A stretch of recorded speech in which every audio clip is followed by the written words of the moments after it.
Greetings, comrades. I'm your host, Bobcat, here in the beautiful Art Mind's new day job work truck. As you might have guessed, I've got a new day job.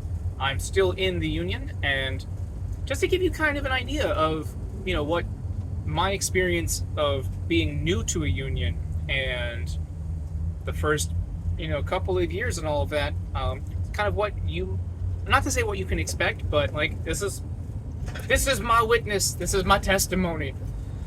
So, for the year prior to this, I was working for a company, taking care of a hospital, an old hospital that was being decommissioned but kept open by the COVID emergency, and it was a big chiller and big steam plant that served a whole campus. Probably 1, 2, 4, maybe 5 buildings. Steam and chiller. And then I took care of probably 50 air handlers and whatnot, and compressors, because it was all pneumatic control and all that jazz. The project ended, and the company said, "We'd love to keep you around, you do great work, but we have nothing for you to do. We're not going to pay you your good union money to hang around our office." I was like, I don't blame you. I would love to hang around the office to get paid union money, but is what it is. So they laid me off, and I took 2 weeks off just because I got the renovation in the studio going on. I had contractors all the hell over the place, putting in the bathroom and the framing and the plumbing and blah blah blah. So I took 2 weeks off, and then called the union hall. Well, first I called the union hall immediately and said, "Hey, I've been laid off, but I'm going to take a little time off. So in 2 weeks, start looking for work for me." And they said, "You got it, bud." And, 2 weeks went by. I called the hall and said, "All right, time to put my butt back to work." And it took probably another month, I think, that the hall was checking in with other companies, saying, "Here's my skill set, here's my resume. Do you need what I can do?" And I had one interview where it wasn't a match. It wasn't a fit. They wanted someone with more big boiler experience. And while I did have some steam and some boiler experience, it was more on the residential side. And the steam work that I was doing, it just wasn't compatible, and I didn't have the experience. And I told them, I would love to learn what you do, but, I'm not what you need. And that was that. No big deal. But it was great that we were able to meet on kind of equal terms, I wasn't, begging them for a job. I was just seeing, hey, do I fit? No, cool. All right, good luck. Meanwhile, right before I was laid off, this would have been April. I had to take another test. So this last year, working for the hospital, I was a probationary member of the union, where, if I really messed up, if I had lied about what I can do, whatever, they would cut me, and that'd be that. But at the end of that year, I had to take basically a whole nother journeyman's test, go to the union hall, multiple choice, answer a whole bunch of questions, sit in front of the examination board. And I was super nervous, but it worked out. I passed. I actually did okay. They wouldn't tell me what I got wrong, which is a bummer because I wanted to learn from it. But yeah, so I did that. And then maybe a month or so went by. The hall called me and said, "Hey, we've got a couple of stationary positions that are way out over yonder. Oh, and by the way, they're night shift." And I'm trying to start a family, and I have my art studio practice.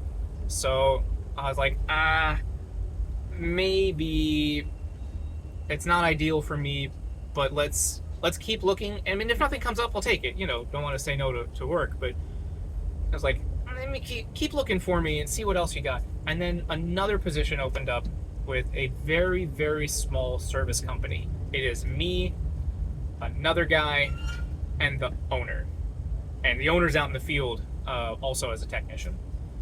And he said, "Hey, we don't have enough capacity for you to work full time, because we've got this other guy.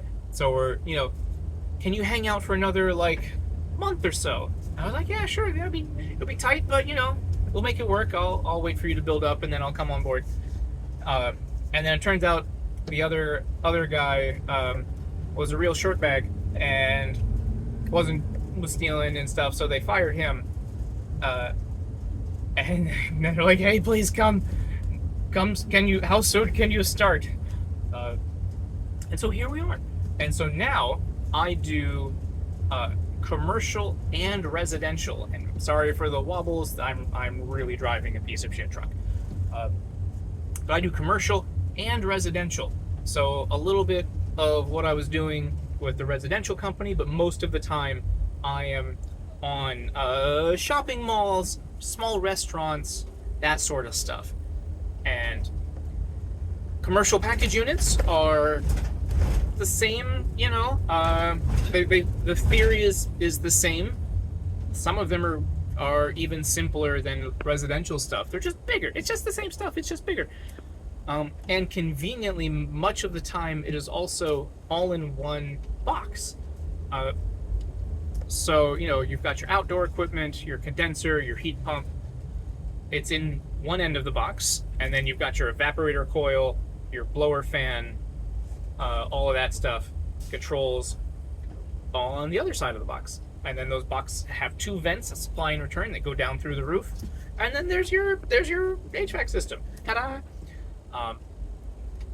Some of the heat is a gas furnace, or they call it gas pack or gas heat. Exact same as a basic 80% furnace. I'm sure there are 90% high efficiency commercial rooftop package systems. I just haven't run into one yet. But standard 80% furnace, nothing new. In fact, simpler most of the time. But it's bigger. But it's just bigger. So same theory, same order of operations, same diagnostics, but much, much bigger. Much more dangerous. So, instead of the 220 volt, basically two-phase, that's not the right term for it, but 220 volt residential systems, I now have a lot of three-phase 460 volt. That hurts. You're going to feel that if you're lucky enough to wake up. So you have to be more careful. You have to make sure stuff is locked out. You have to check your power, blah, blah, blah. You also have the challenge of working out on a rooftop. Sorry for the wobbles, I know it's bad. You also have the challenge of working out on a rooftop. You are, for example, I was on the roof of Arundel Mills Mall. Lovely facility right next to the casino that's right there. Whoa, buddy, don't do that. I was on the roof of the mall, and I was like, man, it's really hot. Wow, why is it so hot? And it's a black rubber roof. And so I took my digital infrared thermometer, shined it down at the roof, and the roof was 199 degrees. I was 13 degrees away from boiling. Actually boiling. So, yeah, that's kind of dangerous too. Of the two, what I would call significant injuries I've ever had doing HVAC, one of them was nasty cut on my pretty little hand with a piece of equipment. Needed a couple stitches. The other one was I got the crap shocked out of me working with high voltage on the roof in the rain. And sometimes you gotta. And so you have to weigh the risk of working in those conditions with getting the job done. And at the time, I was trying to get the job done. And it came back to bite me. But I survived, so, lesson learned. Yeah, so that's kind of what's going on with me. So I have a new job. I've been here about 2 weeks. It's July 24th. I started July 7th, so about 2 weeks or so. And it's a fun and jolly crew. Also, with commercial, depending on your contracts, you can be all the heck over the place. I run from Towson to Leesburg, sometimes in a single day. I was just on call this last weekend. This is Monday, so Saturday and Sunday I was on call, and I got called out.